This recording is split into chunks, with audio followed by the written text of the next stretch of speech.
السلام علیکم ورحمۃ اللہ وبرکاتہ نحمدہ ونصلی علی رسولہ الکریم اما بعد۔ امید کرتے ہیں آپ تمام سسٹرز خیر و عافیت سے ہوں گی اور ایمان کی بہترین حالت میں ہوں گی۔ اللہ رب العزت سے دعا ہے آپ کی طرف ہر بڑے والا شر خیر میں بدل دے، آمین۔ پیاری سسٹرز، ہم لوگ سورۃ الانعام آیہ مبارکہ 73 تک ٹرانسلیشن اور آیہ مبارکہ 72 تک تفسیر کر چکے تھے۔ آج کا لیسن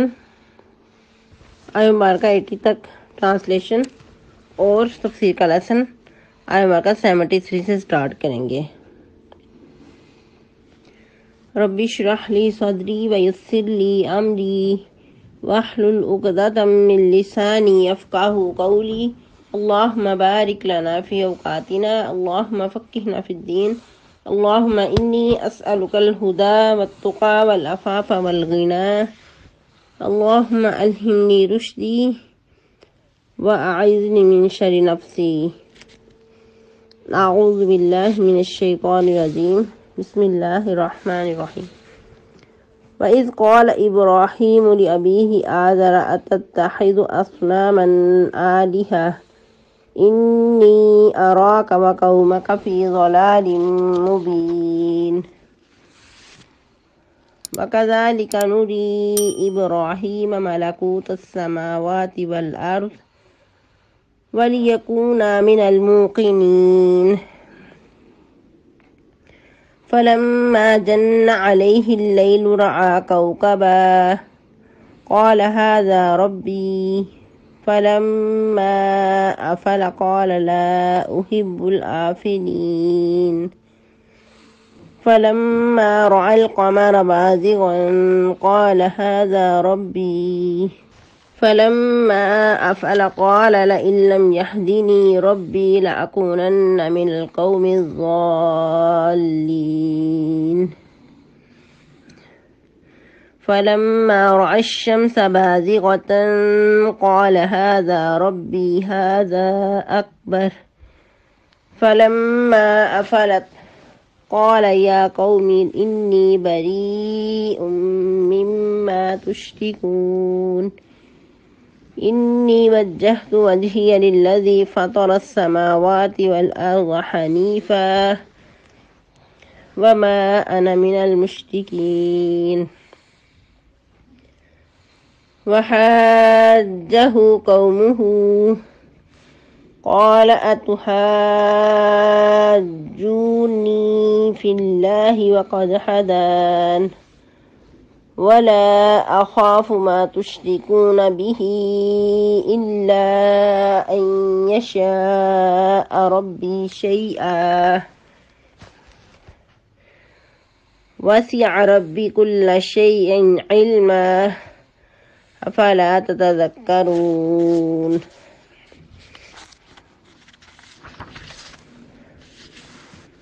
ٹرانسلیشن۔ وَإِذْ قَالَ إِبْرَاهِيمُ، اور جب کہا ابراہیم علیہ السلام نے، لِأَبِيهِ اپنے باپ سے، آزر کو، أَتَتَّخِذُ کیا تم بناتے ہو، أَصْنَامًا آلِهَةً بتوں کو، الہ، إِنِّي أَرَاكَ وَقَوْمَكَ فِي ضَلَالٍ مُبِينٍ بے شک میں دیکھتا ہوں تجھے اور تیری قوم کو کھلم کھلا گمراہی میں۔ وَكَذَلِكَ نُرِي إِبْرَاهِيمَ اور اسی طرح ہم دکھا رہے تھے ابراہیم علیہ السلام کو، ملکوت السماوات والارض مشاہدات آسمانوں اور زمین کے، یا نشانات آسمانوں اور زمین کے، وَلِيَكُونَ مِنَ الْمُوقِنِينَ اور تاکہ وہ ہو جائیں خوب یقین کرنے والوں میں سے۔ فَلَمَّا جَنَّ عَلَيْهِ اللَّيْلُ جب چھا گئی ان پر رات، قَالَ هَٰذَا رَبِّي فرمانے لگے یہ میرا رب ہے۔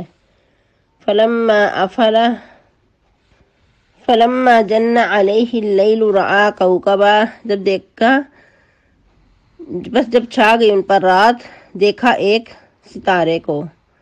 قال ھذا ربی، کہا یہ میرا رب ہے۔ فلما افلا، پس جب وہ چھپ گیا، فرمانے لگے لا احب العافلین، نہیں میں پسند کرتا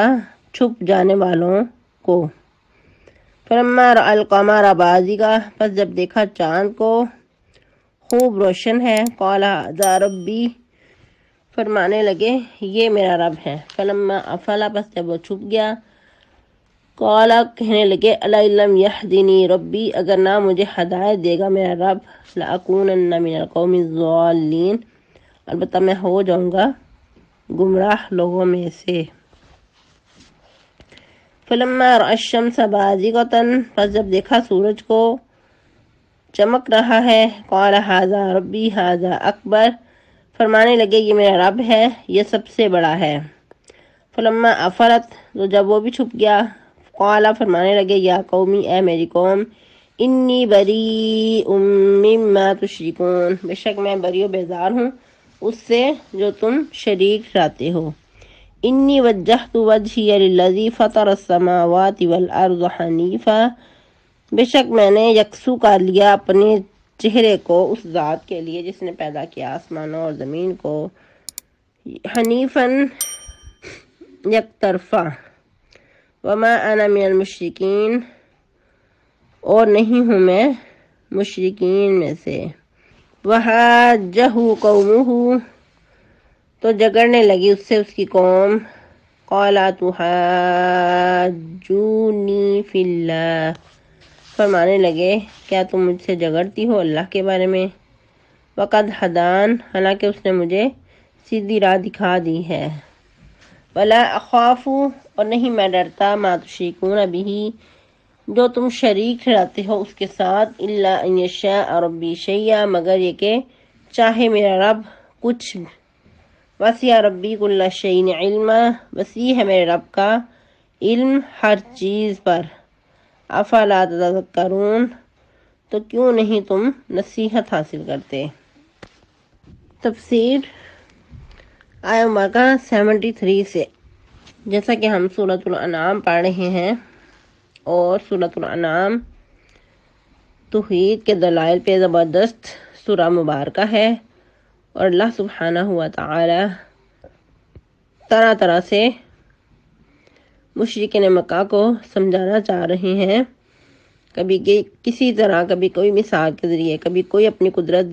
دکھا کر، کبھی کسی اینگل سے اور کبھی کسی اینگل سے۔ پھر ہم نے یہ بھی پڑھا کہ جو لوگ کٹ بحثیاں کریں، حجت بازی کریں، بلا وجہ بحث و مباحثہ کریں، قرآن و حدیث کے خلاف، قرآن و حدیث کے جو احکامات ہیں ان کو ہنسی مذاق میں لیں، سنجیدگی سے نہ لیں، تو ایسے لوگوں کو چھوڑ دو، ایسے لوگوں کی مجالس کو بھی چھوڑ دو، جیسا کہ آیہ مبارکہ 70 میں فرمایا وَذَرِ الَّذِينَ اتَّخَذُوا دِينَهُمْ لَعِبًا وَلَهْوًا، اور چھوڑ دو ان لوگوں کو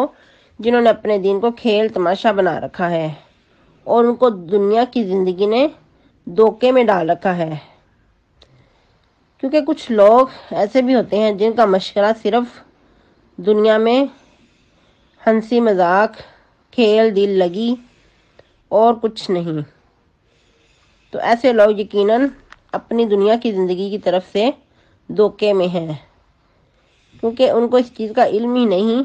کہ یہ دنیا دار فانی ہے، یہاں دل لگا کے نہیں بیٹھنا، بلکہ انسان کو ایک مخصوص زندگی دے کر بھیجا گیا ہے، اور اس کے بارے میں پھر پوچھ بھی ہونی ہے، حساب کتاب ہونا ہے، جزا سزا ہونی ہے۔ اگر تو مقصد حیات کو پہچاننا ہے تو ایسے شخص کے بارے نیارے ہیں، لیکن اگر اپنے مقصد ہدایات کو نہیں پہچانا، یوں ہی بس دنیا پہ دل لگی کی، کھایا پیا اور ادھر ادھر کی مصروفیات میں دل لباتے رہے، دل لگی کرتے رہے، تو پھر خطرہ ہے کہ ایسا شخص ہلاکت کی گڑھے میں جا گرے گا۔ تو اللہ رب العزت نے کیا فرمایا کہ ایسے لوگوں کو چھوڑ دو جنہوں نے اپنے دین کو کھیل تماشا بنا رکھا ہے اور دنیا کی زندگی نے ان کو دھوکے میں ڈال رکھا ہے، اور ایسے بھی لوگ ہوتے ہیں کہ بہت مہذب اور خود کو مذہبی کہلانے والے، لیکن جہاں کوئی دنیا کا مفاد سامنے آ گیا اس وقت اپنے دین کی بھی پرواہ نہیں، یا پھر دین کو ہی ہنسی مذاق میں اڑا دیتے ہیں، کسی بھی طرح سے سنجیدگی اختیار نہیں کرتے۔ اور اسپیشلی یہ چیزیں جو فنکشن ہوتے ہیں وہاں ہوا کرتی ہیں، وہاں جو دین کے نام پہ پھر دھجیاں اڑتی ہیں، اور پھر جو ایک دوسرے کے بارے میں مقابلے بازی ہوتی ہے، اور دین کے نام کی کوئی فکر نہیں ہوتی۔ جس طرح کہ حدیث بھی ہے کہ بندہ مومن قیامت کے قریب صبح کو مومن ہوگا، رات کو کافر ہوگا، اور یہاں تک کہ اگر رات کو مومن ہے تو صبح کافر ہوگا، یعنی کہ اپنے دین کی کوئی اس کو فکر نہیں، کوئی پرواہ نہیں، دین کو دنیا کے ادنا سے عوض کے بدلے بیچ ڈالے گا، اس کے لیے بس اس کی دنیا ہی سب کچھ ہو کر رہ جائے گی۔ جیسا کہ پہلے بھی بار آپ لوگوں نے سنا، حب الدنیا رأس کل خطیئۃ، دنیا کی محبت ہر برائی کی جڑ ہے۔ تو اللہ تعالیٰ فرما رہے ہیں ایسے لوگوں کو چھوڑ دو۔ ہاں، وذکر بہ ان تبصر نفس بما کسبت، البتہ ان کو قرآن کے ذریعے نصیحت کرتے رہو، ایسا نہ ہو کہ کوئی جان اپنے کیے کے بدلے میں ہلاکت میں پڑ جائے، جو کچھ اس نے کمایا اس کے بدلے میں ہلاکت میں پڑ جائے، اس کے لیے پھر اللہ کے سوا نہ کوئی دوست ہوگا اور نہ سفارشی ہوگا۔ اور پھر مزید ایسے لوگ کل قیامت کو اگر کسی قسم کا فدیہ بھی دینا چاہیں، وَإِن تَعْدِلْ كُلَّ عَدْلٍ لَا يُؤْخَذْ مِنْهَا، تو اس سے کوئی کسی قبول نہیں کیا جائے گا۔ یہی موضوع بارہا پہلے بھی گزر چکا ہے کہ کسی قسم کا بدلہ، کوئی سفارش، کوئی فدیہ قبول نہیں کیا جائے گا۔ اگر کوئی شخص خود کو چھڑانے کے لیے زمین بر سونا بھی دینا چاہے تو وہ بھی اس سے قبول نہیں کیا جائے گا۔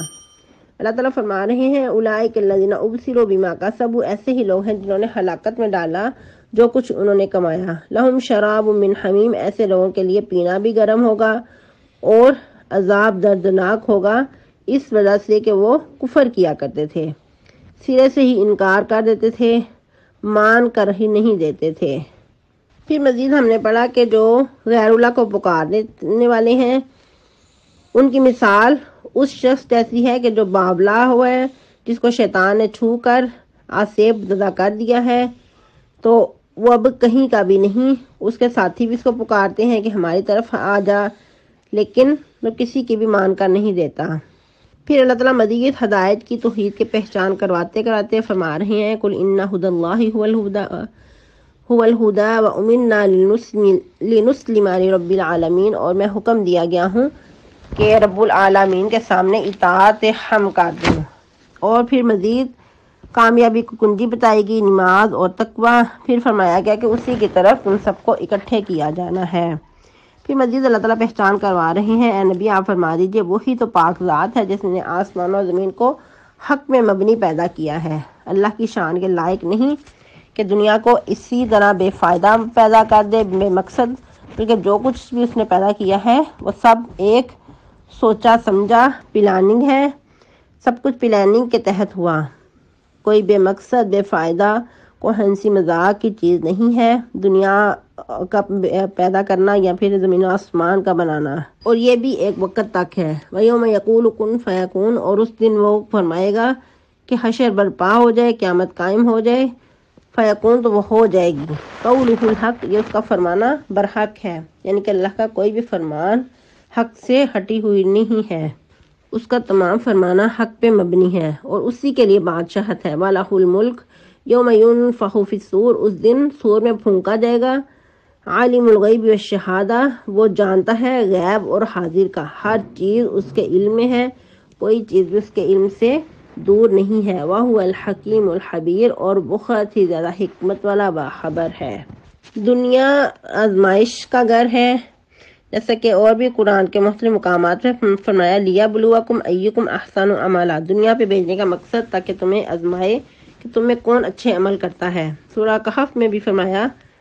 کہ تاکہ تمہاری آزمائش کرے کہ کون تم میں سے اچھے عمل کرتا ہے۔ پھر اللہ سبحانہ و تعالی اپنے بندے، اپنے حبیب، اپنے خلیل سیدنا ابراہیم علیہ السلام کی مثال دے کر سمجھانا چاہ رہے ہیں کہ جو بہت ہی زیادہ برگزیدہ اور توحید پہ کاربند تھے، انہوں نے ایسی توحید کی مثال پیش کی کہ دنیا ایسی مثال دینے سے قاصر ہے۔ اللہ فرما رہے ہیں اس وقت کو یاد کرو وَإِذْ قَالَ إِبْرَاهِيمُ لِأَبِيهِ آزَرَ أَتَتَّخِذُ أَصْنَامًا آلِهَةً، جب کہا ابراہیم علیہ السلام نے اپنے باپ آزر سے، یہ آزر ان کے باپ کا نام تھا، کیا تم نے بنا لیا ہے یا تم بناتے ہو بتوں کو اپنا معبود؟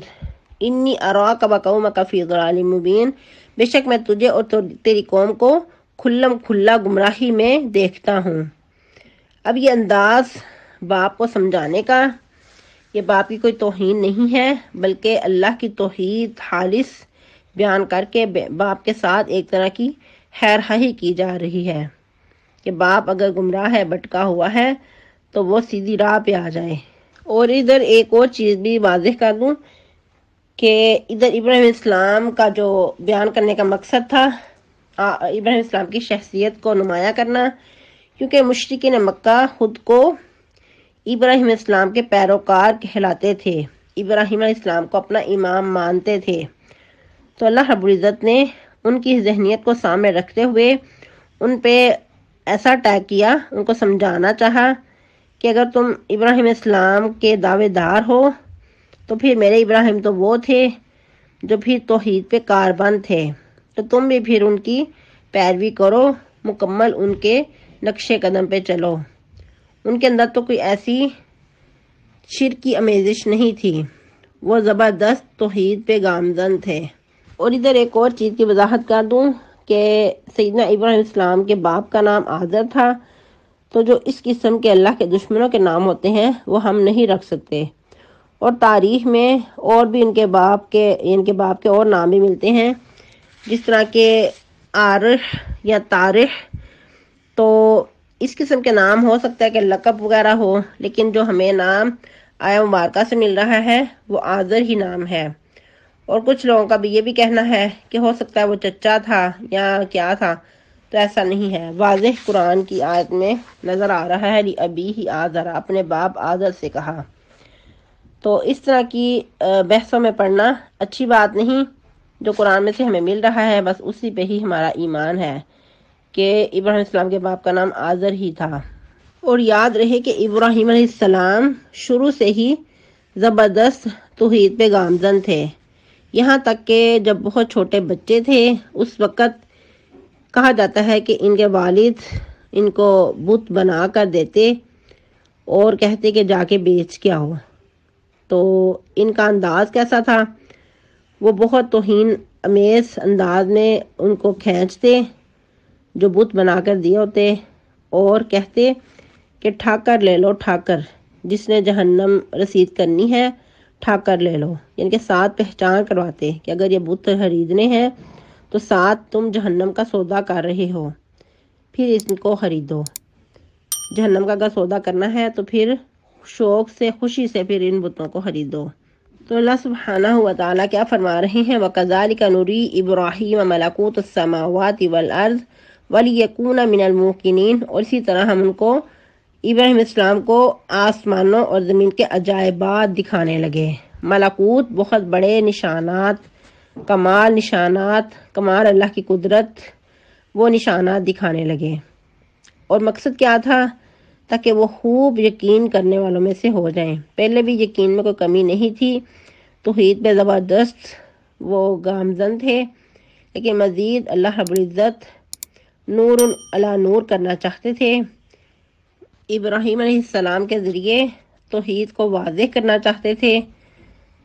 اور ان واقعات کو پڑھنے کے بعد پتہ چلتا ہے کہ ابراہیم السلام کی شخصیت بہت ہی پرفیکٹ تھی، اور ان کے اندر کمال کا یقین تھا، ایمان تھا، اور اللہ کو پہچاننے کی مزید جستجو تھی کہ اللہ کو میں قریب سے پہچانوں اور اللہ کا مقرب بنوں، جیسا کہ ہم نے سورۃ البقرہ میں بھی پڑھا کہ کہنے لگے اے اللہ مجھے دکھا کیف تحیی الموتیٰ، اے اللہ مجھے دکھا کہ تو مردوں کو کیسے زندہ کرے گا۔ فرمایا اولم یؤمن، کیا تو ایمان نہیں لاتا، کیا تیرا اس پہ ایمان نہیں ہے کہ میں مردوں کو زندہ کروں گا مرنے کے بعد، تو فرمایا کیوں نہیں، ولیکن لیطمئن قلبی، لیکن میں اطمینان قلب حاصل کرنا چاہتا ہوں۔ تو ادھر بھی انداز دیکھیں کیسا ہے، کیسے قوم کو سمجھانا چاہتے ہیں، ان کے عقیدے کو ہی ان پہ ڈال کر کیسے انہوں نے آسمان و زمین کا مشاہدہ کیا۔ کیا ہوا، فلما جن علیہ اللیل، پر جب ان پر چھا گئی رات، رآ کوکبا، آسمان پہ ایک ستارہ چمکتا ہوا دیکھا، قال ھذا ربی، کہنے لگے یہ میرا رب ہے، کیونکہ ان کی قوم ستارے کو اپنا رب کہتی تھی، تو ان کے عقیدے کو ہی ان پہ ڈال کر ایک تعجبانہ انداز سے بات کی کہ یہ میرا رب ہے۔ فلما افلا، لیکن جب وہ چھپ گیا، قالا، کہنے لگے لا احب الافلین، مجھے تو چھپ جانے والے بالکل بھی پسند نہیں ہیں، یعنی جو چھپ جانے والا ہے وہ رب کیسے ہو سکتا ہے۔ اسی طرح فلما رأى القمر بازغا، پھر مشاہدہ کیا چاند پہ، چاند بہت خوبصورت نظر آ رہا تھا، چمکتا دمکتا، کہنے لگے ھذا ربی، یہ میرا رب ہے۔ فلما افلا، کیا ہوا کہ جب وہ بھی چھپ گیا، قالا، کہنے لگے لئن لم یهدنی ربی، اگر مجھے میرا رب ہدایت نہیں دے گا، لأکونن من القوم الضالین، تو حقیقت یہ ہے کہ میں بھی اپنی قوم کے ساتھ ان گمراہوں میں سے ہو جاؤں گا، کیونکہ قوم کبھی ستارے کو رب کہتی ہے، کبھی چاند کو، تو اگر میں بھی ان کی باتوں کے پیچھے لگ جاؤں تو یقیناً میں بھی گمراہ ہو جاؤں۔ فلما رأى الشمس بازغة، پس جب سورج کو دیکھا، بازغة، بہت ہی زیادہ چمک رہا ہے، قال ھذا ربی، کہنے لگے یہ میرا رب ہے، ھذا اکبر، یہ تو سب سے ہی بڑا ہے۔ یہ تھوڑی سی وضاحت کر دوں، بازغة یہ مؤنث کا صیغہ ہے، ہو سکتا ہے آپ کو تعجب ہو کہ سورج کے لیے یہ مؤنث کا صیغہ کیوں یوز کیا گیا، تو یاد رہے کہ وہ لوگ مشرکین مکہ سورج کو مؤنث کہا کرتے تھے، تو انہی کی ذہنیت کو سامنے رکھتے ہوئے اللہ سبحانہ و تعالی نے یہ ورڈ یوز کیا، کہا کہ یہ میرا رب ہے، یہ سب سے بڑا ہے۔ فلما افلت، بس جب وہ بھی چھپ گیا، قال یا قوم انی بریء مما تشرکون، اے میری قوم، بے شک میں تم سے بری و بیزار ہوں، جو کچھ تم شرک کرتے ہو، جو تم شریک ٹھہراتے ہو، میں اس سے بری و ذمہ ہوں، بری و بیزار ہوں، میرا ان کے ساتھ کوئی لنک نہیں، کوئی ان سے لینا دینا نہیں ہے۔ انی وجہت وجہی للذی فطر السماوات والارض حنیفا، بے شک میں نے تو خود سپردگی دے دی ہے، بے شک میں نے تو اپنا چہرہ اس ذات کی طرف متوجہ کر لیا ہے جس نے آسمانوں اور زمین کو پیدا کیا ہے، حنیفہ، یک طرفہ ہو کر، ایسا نہیں کہ آدھا تمہاری طرف ہو جاؤں اور کچھ توحید کو اپنا لوں، نہیں، مکمل یکسوئی کے ساتھ میں نے توحید کو اپنایا ہے۔ وما انا من المشرکین، اور میں مشرکین میں سے نہیں ہوں۔ پھر کیا ہوا، وحاجہ قومہ، وہی ہوا جو سب لوگوں کے ساتھ، جو بھی توحید کا دعوے دار تھا، جس نے بھی توحید پیش کی تو اس کے ساتھ دشمنی کی گئی۔ وحاجہ قومہ، اس سے اس کی قوم جگڑنے لگی، اس کی دشمن ہو گئی، اس کے قتل کے در پہ ہو گئی۔ تو ابراہیم علیہ السلام نے کوئی ان کے ساتھ جوابی کارروائی نہیں کی۔ قال اتحاجونی فی اللہ وقد ہدان، اے میری قوم، کیا تم مجھ سے جھگڑے کرتی ہو اللہ کے بارے میں، حالانکہ اس نے تو مجھے سیدھی راہ دکھا دی ہے۔ ولا اخاف ما تشرکون بہ، اور میں تمہارے وہ جو شریک تم نے بنا رکھے ہیں ان سے بالکل بھی نہیں ڈرتا، ہاں، الا ان یشاء ربی شیئا، اگر میرا رب کچھ چاہے تو وہ اور بات ہے۔ ویسے مجھے تمہارے شریکوں سے، تمہارے بنائے ہوئے بتوں سے کچھ بھی ڈر نہیں لگتا، وہ تو خود تم نے تراشے ہوئے ہیں، تمہاری خود ساختہ مورتیاں ہیں، انہوں نے مجھے کیا کہہ لینا ہے۔ وسع ربی کل شیء علما، میرے رب کا علم ہر چیز پر وسیع ہے، ہر چیز میں شامل حال ہے۔ افلا تتذکرون، تو تم نصیحت کیوں نہیں حاصل کرتے، تمہاری عقل میں یہ بات کیوں نہیں آتی۔ اور یاد رہے کہ جن کی قسمت میں ہدایت نہیں ہوتی ان کو جس طرح کے مرضی بھی دلائل دکھا دیے جائیں، ہر طرح سے بھی سمجھانے کی کوشش کی جائے، لیکن ان کے پلے میں